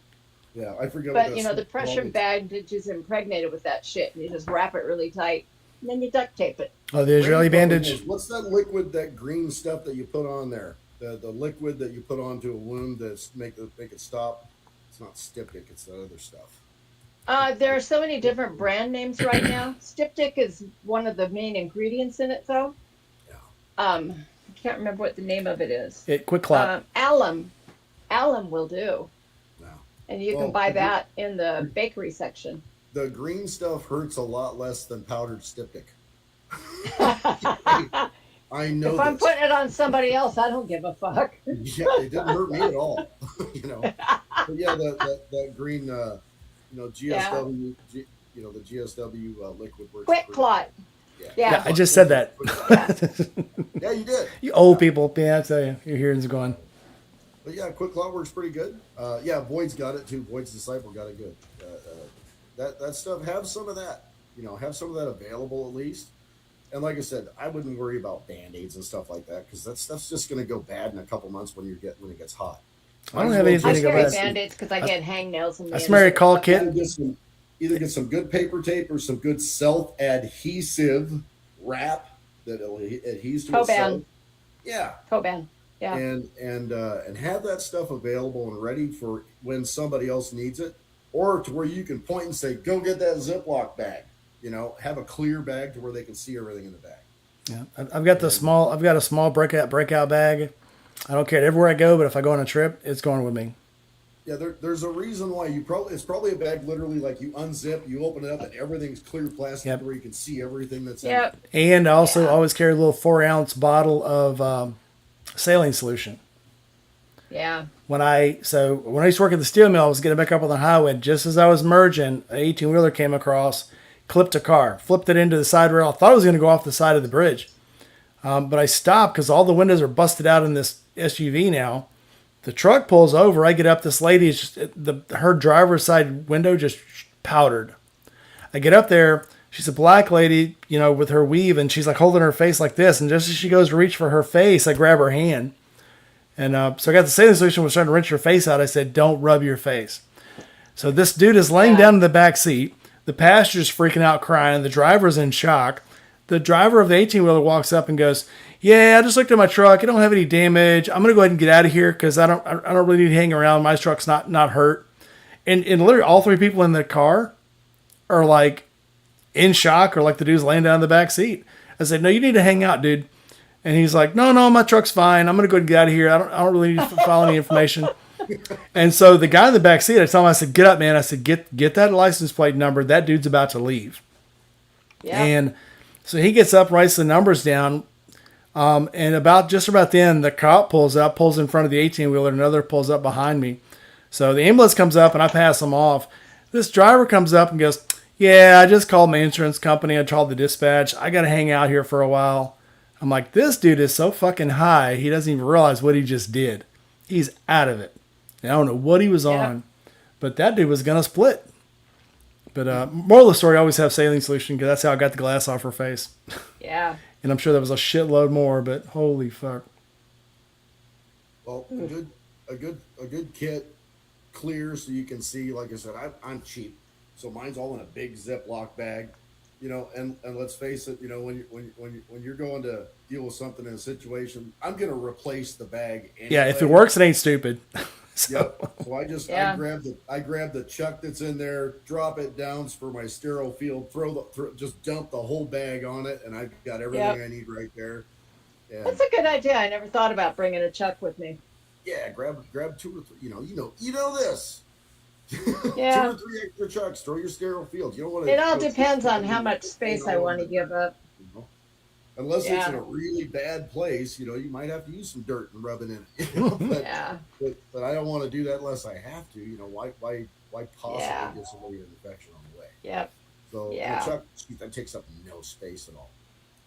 So, but yeah, the 2 times that I've stopped like that when when the bus showed up, they already had an IV in. They just didn't have the bag set. So I was like, "There you go, man. You're set. You guys get it." And they're like, "Shit, okay." So yeah, they were good. But yeah, and don't do that unless you're experienced with it, and you still have your qualifications and license. Well, when I Disclaimer. first came back from the last deployment, I still had, like I said, I still have the hyphen seal, but I would carry the chest decompression needle. I had nasal pharyngeals. I had oral pharyngeals. Now I'm like, I carry what I need to keep the blood in. That's it. Anything other than that, I just want to keep Not it my around for problem. 15 to 20 minutes. That's it. Because it's going to take 8 minutes for them to leave the station, wherever they're at. Yeah. And it's going to take them another 5 or 10 to get there. So 15 to 20 minutes, and that's good. And it's always just nice to have that stuff, and it's not the tradition. You don't need a traditional full kit, No. takes up a lot of space on the bike when you're carrying a ton of stuff. Yeah. Some people prefer it. That's great. Good for them. I just want to take the biggest, baddest stuff that I know I'm going to be able to, like you said, Rainey, keep the blood in. now when I we're in was, the car, I carry a big lightning I bag, can but pass them off to somebody else. And then I guarantee you when the ambulance shows up, they're going to live all the way to the ER because nobody ever dies in an ambulance. and make sure anything you use, the ambulance will return to you. So if you have to Yeah. use and they'll give you nice shit too. If you use your cat tourniquet and a couple of rolls of Coban, they'll give it to you right off the truck. Here you go. Yeah. Like Yeah. I said, nobody ever dies in an ambulance. So as soon as they get there, get there. And here's the thing about Yep. that. If you die in an ambulance, it's like 13 pages of stuff. So they're going to Yeah. keep beating on your chest until you get to the ER and they're going to go, there you go. We're done. All right, let's go clean it up. So you're going to live till you get to the hospital. One way or I'll another. tell. I mean, I've already told. I'll tell this story later. But I had to do CPR on a guy who actually did die on the way to the hospital. They gave him a shot of Narcan on scene. They rolled him out the door before they put him in the truck. They had to give him another shot. And everybody thought the dude lived, and I got an award for it. It was great, and I got like 4 free cases of beer from work. And they gave me a $50 gift certificate, a nice little plaque. And 3 days later, we found out he died on the way to the hospital because here they won't give you the third shot. They have to give you the third shot in the ER. They won't give it to you in the ambulance. I have an opinion. I have an opinion on Narcan that's probably not very popular. I think that Narcan costs our society a lot of money after we use it. Yep. I think it should only be used. I think it should only be used at the hospital legitimately. I don't think they should Yep. sell it in fucking Walgreens. No, they shouldn't be giving it away to everybody. So, Nope. and I have my own opinion on It's that. called I think it natural should- selection. Yeah. controlled. Darwin wins. Controlled. Yes, I said that. Darwin wins. Yes, sometimes. Yep. Yeah, $300 for a glucagon kit. No. So, but no, really, Narcan I think should be administered by medical professionals Yep. that are licensed only. Yep, they sell it Because- behind the. I think it's $70 a box. I don't know how many's in the box, but yeah, it's behind the counter at Walgreens, and they'll sell it to you. And I'm like, Well, if, you, the if other you're part- so bad that $140 you need, for one Narcan up here, for one dose of Narcan. well, y'all use more than But we they do give down it to you here. for free. Yeah. I think it's a lot of supply and demand. Here, there's we don't need as much. They have a lot in reserve up there. I think y'all use it all. So Well, both of you guys know this also is when you're a patient, you're an immediate patient, they're going to say, have you been drinking? Are you on it? Are you taking any medications? Are you taking anything legal or illegal? We need to know all this stuff because what we give you or what that person gives you could have a serious adverse effect to something else that's going on with you. So Yep. allergies, medications, alcohol, Yeah. specialized Oh. conditions. Is he wearing a bracelet? Is he wearing anything on his neck that's medical alert type stuff? You're checking for all these things, and so when this guy gets to the hospital, if just some random that goes up and goes, I got Narcan, and nails him with it, well, and they don't know enough to pass that information on. Hey, there he is. They don't. Well, Yep. They don't know enough to Back pass in a that second. information on. You don't know that this guy hasn't gotten 2 or 3 shots of Narcan. They're going to turn around, waste time with it when it might be something that our Narcan doesn't work on. So they show up and go, yeah, he's gotten 2 hits of Narcan. It's not working. They're not going to waste the time with Narcan. They're going to go to the next step. Yep. Without getting into too much detail, I know we're getting off subject to safety. Oh, now we're on subject. So one of the stories I like to tell is, I was a EMR out in the steel mill, and we had a guy go down for heat exhaustion, heat stroke. Get over there, and we think that the guy is either stroking out or he's got a concussion because his pupils are all constricted. And so we're like, "Are you on any medication? Nope. You take anything? Nope." Ambulance shows up. The ambulance walks right over and looks at the guy and goes, "Are you on Viagra?" And the guy goes, "Yeah." So that's why his pupils are constricted. How could you tell? Look the other side over there. Look down a couple feet. No, he looks right at the guy. We're like, no medication. Eyes, So and again, that's paramedics have seen. They know some shit because they've seen some shit. Yeah. Walks right up to the guys, looks at him, says, "Pupils are constricted." Says, "Are you on Viagra?" "Yeah." I'm surprised that's a good medic, because usually you throw the cuff on him first and then you're like, oh, he has super low blood pressure. Wait, what are you taking? Oh, we already had him. So we were full EMR. We'd already taken the blood pressure, got him on the backboard. He's ready to ship. And so we get there. We give him all the BP, we give him all the vitals and shit. And but yeah, once you've seen some shit, So They don't teach everything in the class. no. Jeez. Well, yeah, that's just one more part of safety. Knowing what you're seeing, and I'm not going to say don't help somebody if you don't know what you're doing. Help. If there's no other option available, you're the only one that's going to be able to help. Yeah. That's going to help them out. And hopefully you don't do anything to kill them. well, like I said, bad compressions are better than no compressions because you're doing something. And Yeah. I've heard people, speak against that. Well, if you don't know, don't do it. The first thing you're going to find out giving chest compressions is you're probably going to break his ribs. Get past it, because once you crack those ribs, you can get a whole lot better compressions in. If you're pushing Rice Krispies, you're doing it right. What about Rice Krispies? Oh, we're talking about giving chest compressions. Said if you think you broke his ribs, you're doing it right. Oh yeah. You're gonna bruise him. Those eyes are gonna pop up. And I'm sure Gma has seen these before, but they have a machine here, and they were thinking about buying it at work, and they decided against it. But it's an automatic chest compression machine. And when they were showing the videos of it, this dude was dead, absolutely fucking dead. And they put this machine on him, his eyes opened up, and his arms start flopping. And it's just that thing was circulating his blood so well that it made him look like he was alive. Dude was dead as a fucking doornail. Where'd Doug go? Doug disappeared. I had to cough. I clicked. Wrong button, Doug. Things happen. I was at a chest compression machine. There, I coughed again. Now I'll just do it without muting. Yeah, don't mute it. Doesn't take long. But yeah, but My grandson said to tell you all hello, by the way. Tell him hello and thanks for taking care of you. But yeah, He's a good kid. And that's something, it's CPR is not for everybody. It's really not for everybody. Yeah. Well, Well, they think that CPR is going to solve every problem. And if you have blunt chest trauma, it's not really going to fix that. Yeah. Not gonna fix a missing head. Blown out your aorta. Just saying. Right. Yeah. You're dead in 5 seconds anyway. Yeah. So. Yep.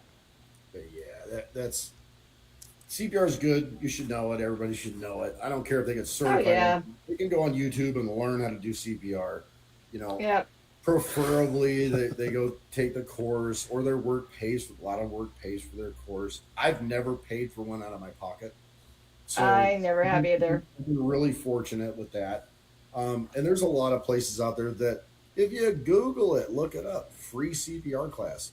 There's Yep. times where they're just trying to get that, what is it, 10 people? You can have like 10 people in each class. So Yeah. that instructor would be like, man, I've only got 8 people. I Because just need somebody two. needs their ACLS certification, so they've got to Right. teach. Yeah. Right. So it's like, oh yeah, ACLS, and then you're like, oh yeah, I could do, I get a phone call. Oh, I could do mine. I could redo mine.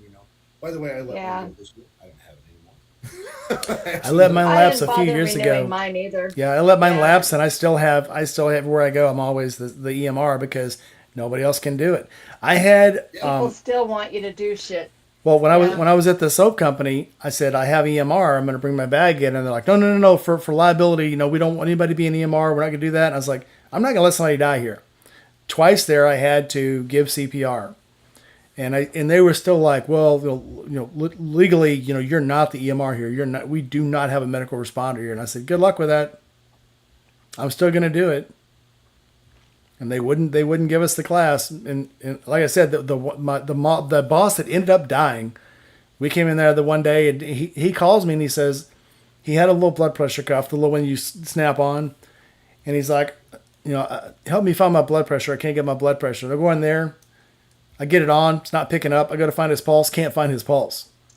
This is the one that all I know about this guy was he was diabetic. That's all I know. And so I go in there and I say, okay, maybe you got some circulation problems. He goes, well, I can't get good circulation in that arm anyway because that's the side I take dialysis on. I'm like, what? Oh, no. Let's go to the other arm.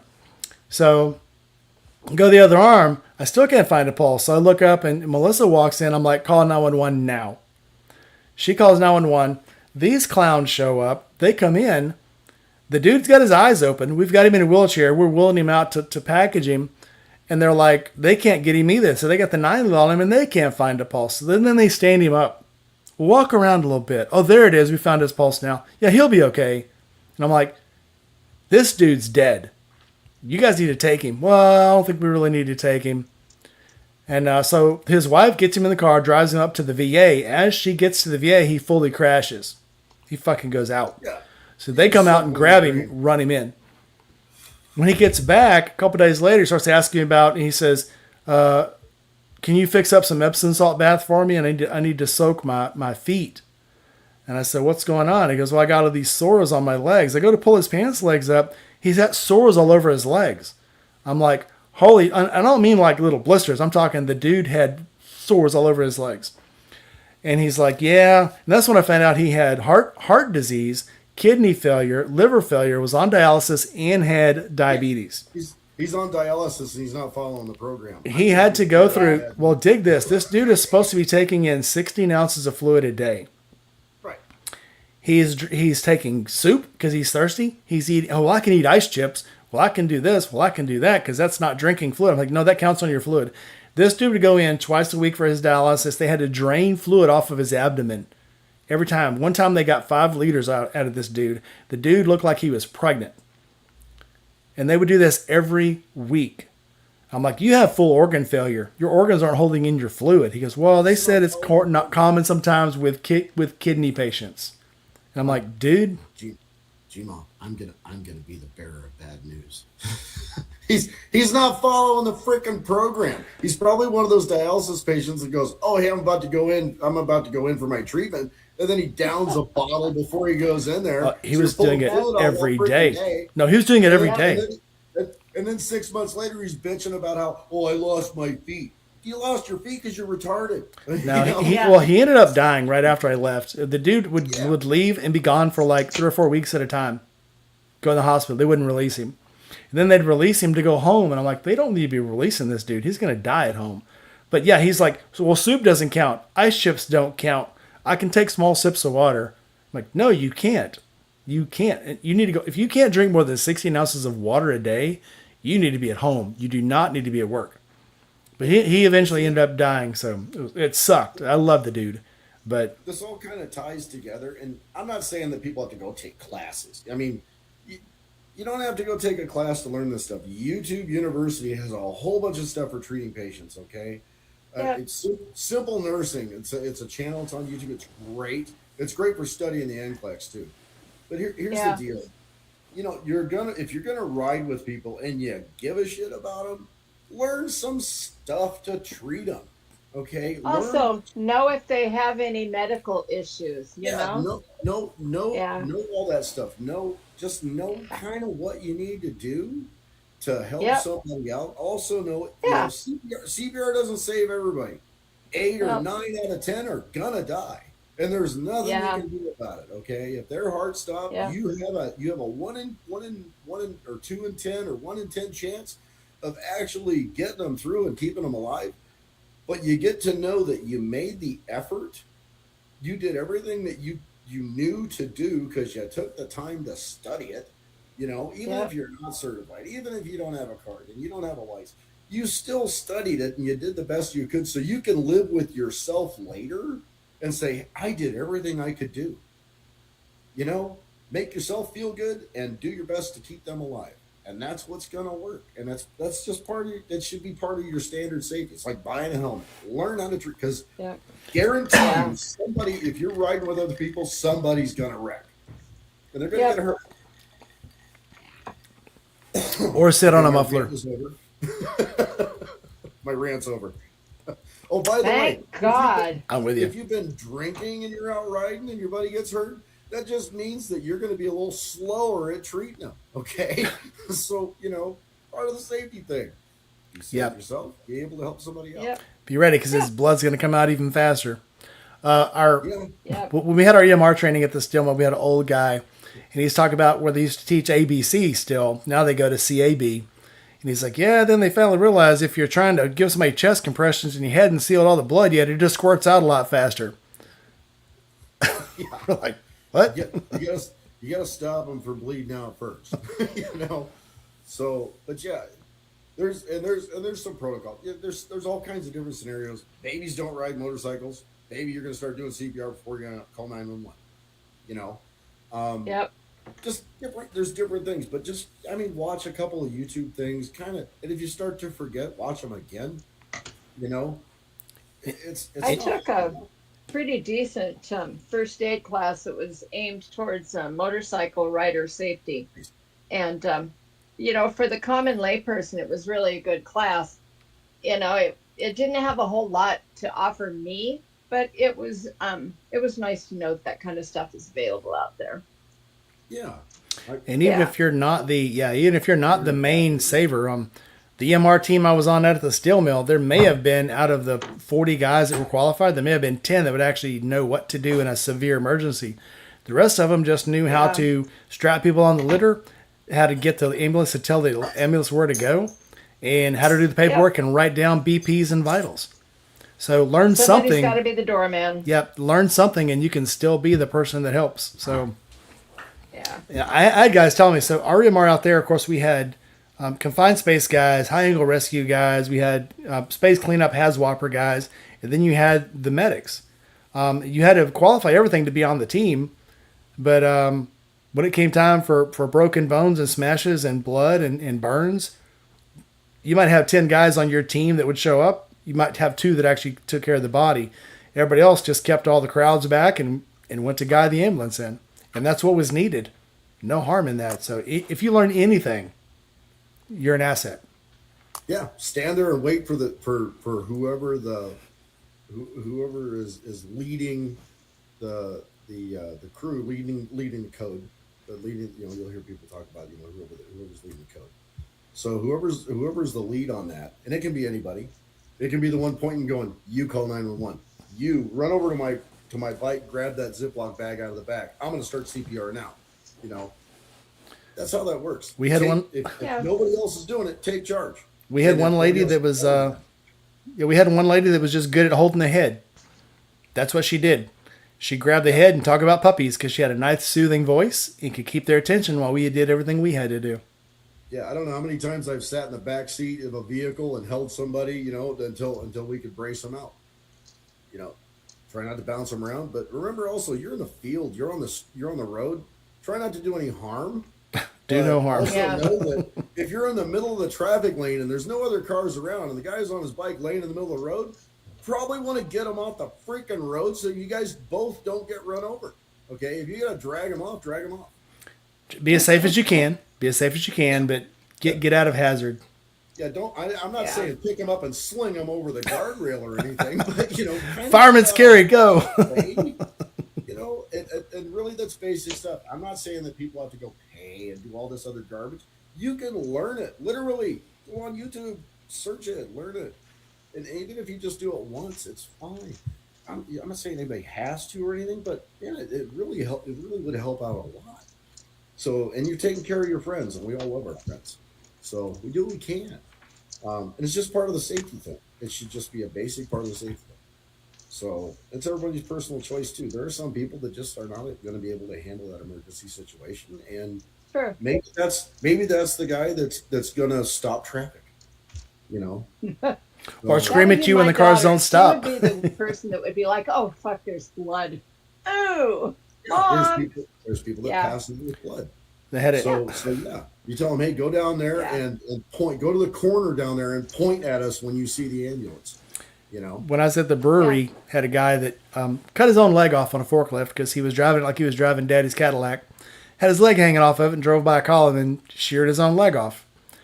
And Fucking when they moron. called me, I had the guy with me that was also an ex-Navy guy, and I said, "You go with blood?" "Yeah." "Cool." I said, "I'm going to go down there, put the tourniquet on, go grab my other bag, come back." And I said, "Work the head." So I'm down here trying to get the tourniquet on the leg. Every time I look up, the guy's like a couple inches further back. He just worked his way so far back, he was barely hanging on to the guy's face. But he helped. I mean, he could not handle the blood. He was trying to avoid all and I didn't even notice. Once I started going, I didn't even notice there was blood everywhere. Once they came and got him and bagged him and took off with him, that's when I looked down and there's this pool of blood about 4 feet wide. And from my knees down to my shoes was covered in blood. Didn't even notice until it was done. But he helped. He did what he could, even though it was very, very, very evident the dude Uncomfortable. could not Yeah. stand it. He tried, and that's all you can do. that's all you can do when it comes to Yeah. to basic first aid. You know, really, that's it. We kind of beat it to death, but yeah, that's do what you can, and if you can't, get somebody that can. That kind of stuff always reminds me of you remember Prissy in Gone with the Wind? I don't know nothing about birthing no babies. And you know, if you're talking all this shit, and then all of a sudden shit does hit the fan, oh my lord, yeah, Yeah, yep, just reach in, grab something, and pull it out. yeah, Put your hands here and squeeze. It'll be fine. yeah, You know, with another safety thing, you know, talking about wearing gear and everything else. We've talked about gloves and helmets and different clothing to wear and boots. Another basic safety thing, and we touch it every single one of these episodes. Maintain your bike. You know. oh we all- god, yeah, And Yeah. we all know it's a okay. If you got a different bike, you got a Harley. Okay, well we know that they put those stupid rubber grommets on there, and they're going to go to shit in about 4 years. Replace them with polyurethanes. It's going to give you a lessening chance of getting death walls. Okay, keep the air pressure on your tires correct. I check them almost every single time I go out and ride, at least once a week if it's just commuting back and forth to work. But if I'm going a long Yeah. ride, I'm check my terrible tires. about that. Get a small unit to put do on your tires. Literally, Well, now that I do have, I have a TPS system. Yeah, You can get one of these guys right here. Two different types right here. This one's super small. See, I'm trying to get on my camera. This one's super small. Okay, this one's a little bigger. They're not. It's not hard. This one has a light. You know, And- it's not I hard to have the handle. super small one. Yeah, Right. And they That's also Smells good. they also put those rubber things on the front of the bike and on the back of the bike, and they attach them to the rims. And every once in a while, you got to change those too, at least every Yeah. couple Yeah. years. yeah, Look you at have to them. change the batteries in them. You know, well, and take a look at them. If you got a bubble developing on the side, you might not feel it right away. Take a look at your tires. It's this stuff's not hard to do, and anybody can do it. And if they look like If you're racing slicks and they're not, it's time to change them. if you're unable to do the air pressure on your tires and be able to look at rubber to see that it's circular, bikes are probably not the thing for you. Okay, anything with tires probably isn't the thing for you. You should probably seek attention and maybe get a state benefit out of that if you can't check the tires on your bike. Okay, not hard to do. The other stuff, all of the different parts of your bike. Yeah, you don't have to be an expert. Go to somebody that's going to check it out for you. I happen to know a lot about bikes. I know a lot about cars. I know a lot about bikes. Anything with an engine, I can fix it usually with a screwdriver to my ear, and I can hear what's going on. With a bike, you're going to feel it. You know your bike. Like I said before, know your brakes. Know what you can do with your bike. Know the way it feels. You get a little wobble into it. Figure out whether it's a swing arm or whether it's something to do with your steering. Chances are, if it's a Harley, it's probably going to be those stupid rubber grommets that they continuously put into them. I'm not going to bag on them too much, but man, That's three times you've said that. But use the polyurethane don't cost anymore, and they could just put them in and it'd be done. Joe touched on it. Joe the Mountain Jedi touched on it with the swing arm. Wiggle it. If it wobbles, there's something wrong. Fix it. Or take it in and have somebody fix it, because if you've got a wobble on there, you're going to get a bigger wobble when you're doing 70 mile an hour down the freeway. And if you're not sure, get on Facebook, get on Instagram, and say, does anybody, suck up your pride, say, does anybody know about this? Can somebody show me something? You might even make a friend and get a free beer out of it. That's the biggest thing. You just said it. Suck up your pride. I know a lot about bikes. I know a lot about cars. But one thing I do hate doing is I hate changing tires off of my rims. I absolutely despise it. It's one of the easiest things to do, and I hate it. So what I do is I take that opportunity to take it down to a shop. I happen to get a really good deal at the dealership that's here, the Harley dealer, Scorpion Harley. Chandler. And I'll take it into them and say, hey, while you're doing that, why don't you go ahead and take a look at everything, see what you can find. And there's been one time that they actually found a couple of things that I didn't see right away. So it's, and I'm not going to drone say, oh, well, I knew that. I'm going to drone, hey, thanks for finding that. Hey, since you found it, here's your bonus. Why don't you fix it? Oh, you can fix this in 15 minutes. Yeah, I know.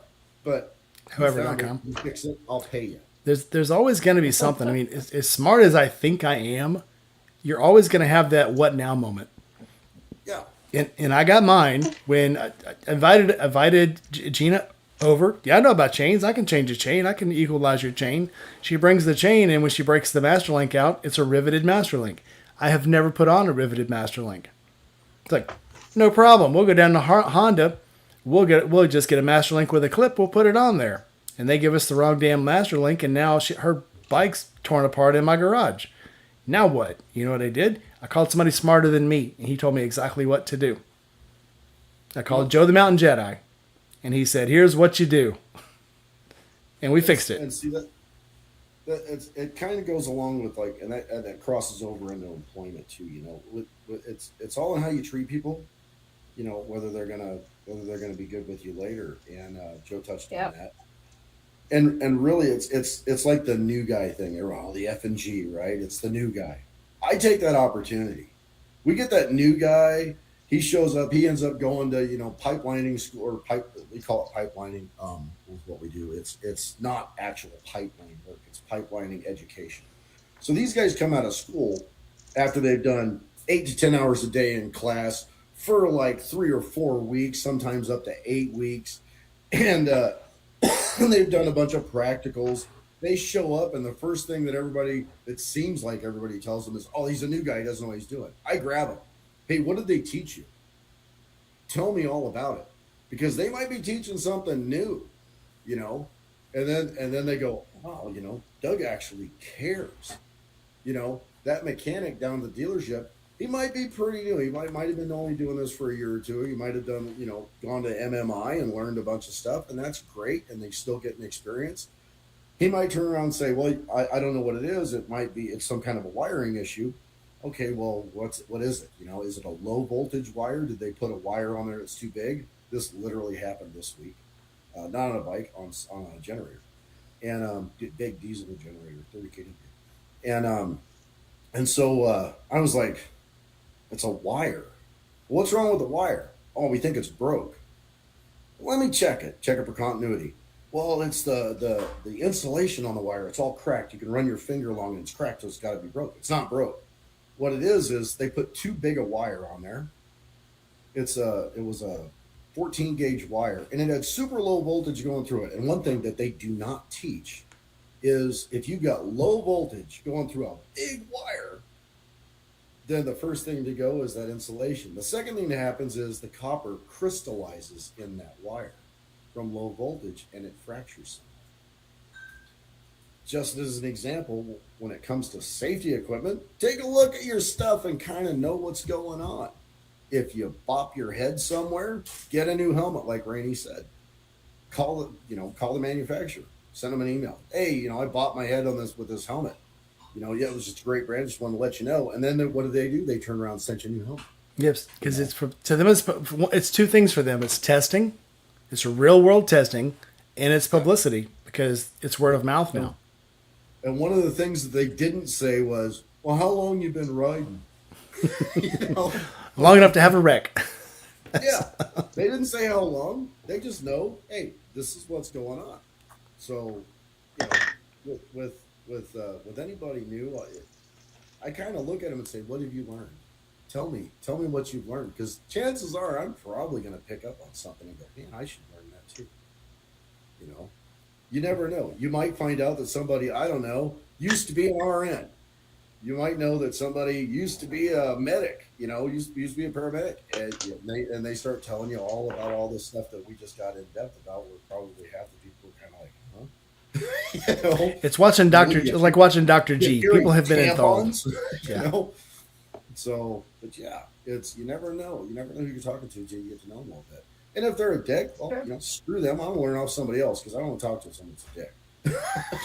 You can listen. I mean, I have more than once been caught up in a conversation and like, oh, cool, they know more than me. Let me listen to this. And then about 10 minutes in, it's like, wait a minute, this guy doesn't know shit. Maybe not.